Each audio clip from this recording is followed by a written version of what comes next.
Olá, gente linda. Vamos tomar café com o nosso Deus Pai hoje? Hoje nós estamos no dia 12 de fevereiro e o tema é o Deus da vida. Antes de mais nada, quero agradecer a Deus pela minha vida, pela minha saúde, pela minha família. Agradecer a Deus por todos vocês que estão aí acompanhando esse devocional conosco. Que Deus abençoe a sua vida, a sua família e seus projetos. Amém? O texto é em Ezequiel 37, versículos 11 e 12, onde a palavra de Deus diz assim: Então ele me disse, filho do homem, esses ossos são toda a nação de Israel. Eles dizem, nossos ossos se secaram, a nossa esperança desvaneceu-se e fomos exterminados. Por isso profetiza e diz-lhes, assim diz o Senhor, o soberano. Então, que Deus está mandando o profeta declarar vida, profetizar vida naqueles ossos, para que eles possam ressuscitar, toda a nação de Israel possa ressuscitar, em nome de Jesus. E o autor vai dizer assim: em algum momento da sua vida, você se deparou com uma realidade muito chocante, a ponto de não ter mais esperança? Seus sonhos deixaram de existir? O sorriso abandonou o seu rosto e o brilho dos seus olhos foi trocado pelas lágrimas? A nação de Israel chegou a esse ponto. Todos estavam sem esperança, sem perspectiva e de viverem um novo dia, com os seus sonhos esmorecendo, assim como a areia da praia cai nas nossas mãos. Durante muito tempo em minha caminhada, senti-me assim, sem sonhos, vazio, completamente desamparado. Eu via os meus dias como um grande vale de ossos secos, né? Muitos hoje vivem a mesma situação em que me encontrava anos atrás, uma vida fria e vazia, sem esperança de que algo possa acontecer para melhor. No entanto, assim como Deus Pai direcionou o profeta Ezequiel para que declarasse vida sobre aqueles ossos secos, do mesmo modo que o Senhor mudou a minha realidade, tenho plena certeza de que mudará a sua também. Abra o seu coração e veja que é possível se restaurar os seus sonhos e retomar os seus projetos. Deus agirá, acredite, tudo o que Deus deseja é que você faça a sua parte. Os israelitas tinham pecado, porém estavam arrependidos e voltaram o coração para Deus. A esperança tinha secado, mas Deus mostrou que ele tinha o poder para devolver a vida. Sempre que nos arrependemos dos pecados e nos voltamos totalmente para Deus, vivemos a esperança. Ele tem poder para nos restaurar e nos transformar. Creia e confie. A maldição e a bênção está, né? A maldição e a bênção, a morte e a vida. Tenha fé. Acredite no poder das palavras proferidas por Deus e profetize. Então, assim, nós temos que acreditar na palavra de Deus, profetizar na palavra de Deus, que nós receberemos o melhor do Senhor. A frase do autor é assim: em Deus há esperança, mesmo que tudo pareça perdido. O devocional é o 45º do ano. A leitura bíblica é o Salmos 19 e a palavra-chave é esperança. Que nós possamos ter esperança em Deus, porque tudo se resolverá. A situação morta em sua vida vai ressuscitar. Você só tem que crer e confiar em Deus. Coloque a tua vida nas mãos de Deus.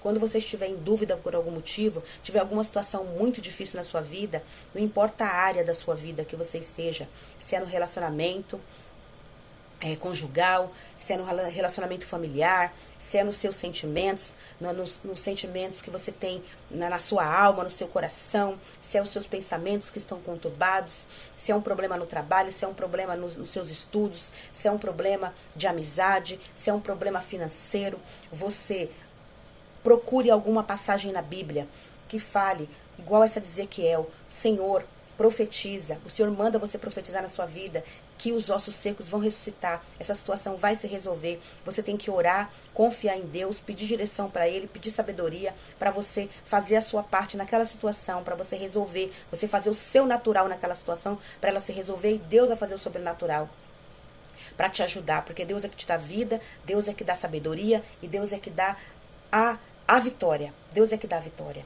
Então a gente só tem que colocar tudo nas mãos de Deus. Nós temos que orar, agradecer a Deus e colocar tudo nas mãos dele, porque ele vai fazer o infinitamente mais. Amém?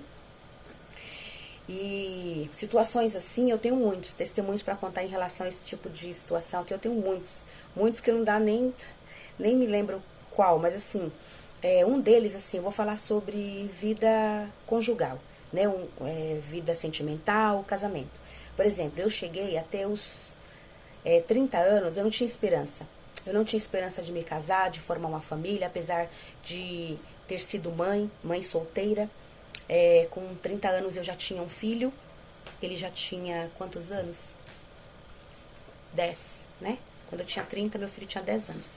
E foi um relacionamento mal sucedido. E aí eu tinha um filho de 10 anos. Mas aí Deus me resgatou. Com 29, Deus me chamou.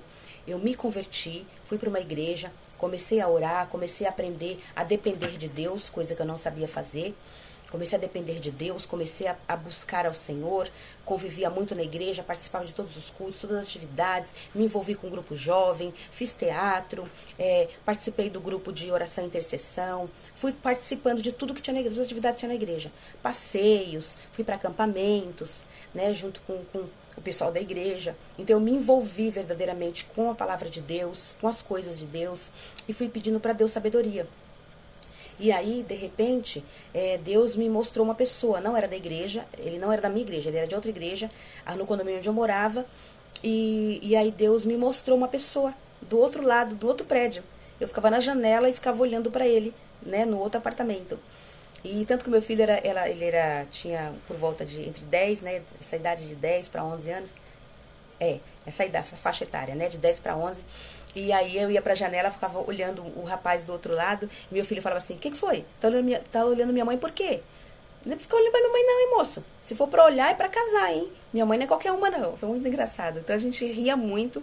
E aí depois eu acabei muito intrometida, desci no condomínio, acho que foi em novembro de 2003, eu me lembro até hoje.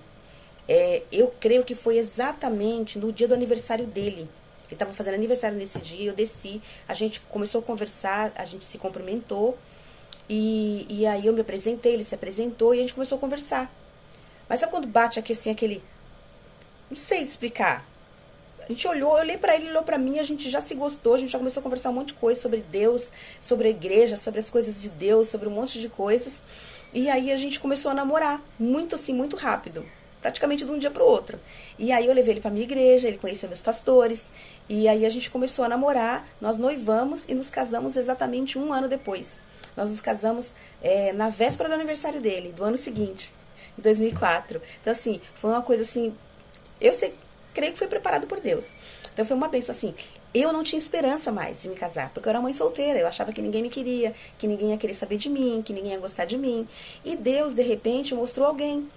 Então nós somos casados hoje há 20 anos, estamos casados há 20 anos, o nosso filho tem 18 e o meu mais velho já está com 32, é casado, tem uma filha, tem uma neta linda. Então assim, Deus ele restaura. Então assim, mesmo que você pense que nunca vai acontecer, vai, porque Deus ele tem propósito para tudo. Eu estou dando um exemplo de casamento hoje, mas depois, nos outros dias que a gente for lendo aqui a palavra de Deus, esse devocional lindo, eu vou contar para vocês mais testemunhos da minha vida, para vocês crerem e confiar, porque mesmo numa situação que parecia irreversível, que eu achava que ninguém ia me querer, porque eu era mãe solteira, e Deus foi lá e preparou alguém que me amasse, que gostasse de mim. E nós estamos juntos há 20 anos.